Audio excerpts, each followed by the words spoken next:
Et si tout ce que vous pensiez savoir sur les introvertis et extravertis était basé sur un mythe populaire mal compris? On a tous entendu des phrases comme « les introvertis sont asociaux »,« les extravertis n'écoutent jamais »,« il faut être extraverti pour réussir », les introvertis sont meilleurs pour réfléchir. Mais que se cache-t-il réellement derrière ces étiquettes? Et surtout, qui êtes-vous vraiment? Aujourd'hui, on va plonger en profondeur dans le fonctionnement du cerveau, de l'âme et du comportement humain. Vous ne verrez plus jamais les introvertis et extravertis de la même manière. Pour comprendre, il faut retourner un siècle en arrière. Nous sommes en 1921.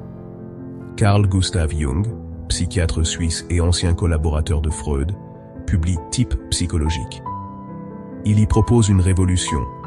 Il ne s'agit pas de qualité ou de défaut, mais d'une orientation de l'énergie psychique. L'introverti se tourne vers le monde intérieur, la pensée, l'intuition, la réflexion.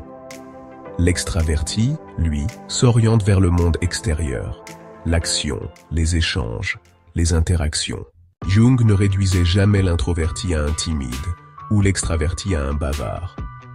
Il parlait de la source d'énergie, de la manière de se recharger, d'appréhender le monde. Plus tard, la psychologie moderne popularise le MBTI, le Myers-Briggs Type Indicator, basé en partie sur les idées de Jung.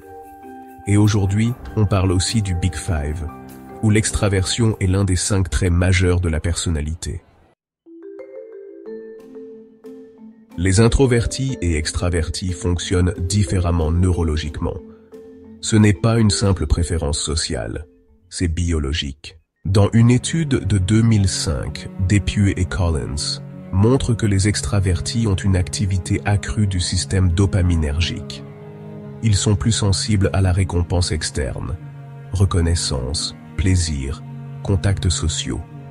Leur cerveau les pousse à chercher la stimulation, la nouveauté, le mouvement. Les introvertis, en revanche, montrent une plus grande sensibilité aux stimulus internes. Leur système nerveux est souvent plus réactif, ce qui fait qu'un trop-plein de stimulation les épuise. Exemple, là où un extraverti va se détendre en discutant à une fête, un introverti peut se sentir vidé après 20 minutes. En IRM, on observe aussi que les introvertis utilisent davantage le lobe frontal, lié à la réflexion, à la planification, au contrôle cognitif. Timidité n'est pas égale à introversion. C'est probablement la plus grande confusion publique. La timidité, c'est la peur du jugement, une anxiété sociale. Elle peut se travailler, s'apprendre, se déconstruire. L'introversion, c'est un mode de fonctionnement stable. C'est une préférence pour l'introspection, la profondeur, la solitude régénératrice. Un introverti sûr de lui peut être un excellent orateur. Un extraverti peut être profondément anxieux dans un groupe, mais forcer le contact pour éviter le vide. Exemple célèbre. Lady Gaga se définit comme extravertie, mais anxieuse. À l'inverse, Keanu Reeves, très introverti, est extrêmement à l'aise dans son rôle public, car il a compris comment préserver son énergie. Chapitre 4. Impact dans la vie quotidienne. À l'école, l'extraverti parle beaucoup, pose des questions, s'exprime spontanément. L'introverti observe, réfléchit, répond avec précision, mais parle moins souvent. Résultat, l'un est vu comme participatif, l'autre comme passif. Même si ce dernier intègre plus profondément les informations. En entreprise, l'extraverti peut sembler dynamique, à l'aise en réunion, bon en réseau. L'introverti, souvent sous-estimé, excelle en stratégie, concentration, créativité individuelle. Mais attention, ce n'est pas une guerre, ce sont des forces complémentaires. Exemple d'association puissante. Steve Wozniak, un introverti, et Steve Jobs, un extraverti. Elon Musk, un introverti, et son équipe de communicants. En amour, l'extraverti exprime, parle, initie. L'introverti ressent, observe, construit en profondeur. Une relation mixte peut être belle, si chacun comprend que l'autre ne fonctionne pas pareil. Personne n'est purement introverti ou extraverti. On parle aujourd'hui d'un spectre fluide, influencé par l'âge, l'environnement, l'état émotionnel, les expériences de vie. L'ambiverte est celui qui s'adapte.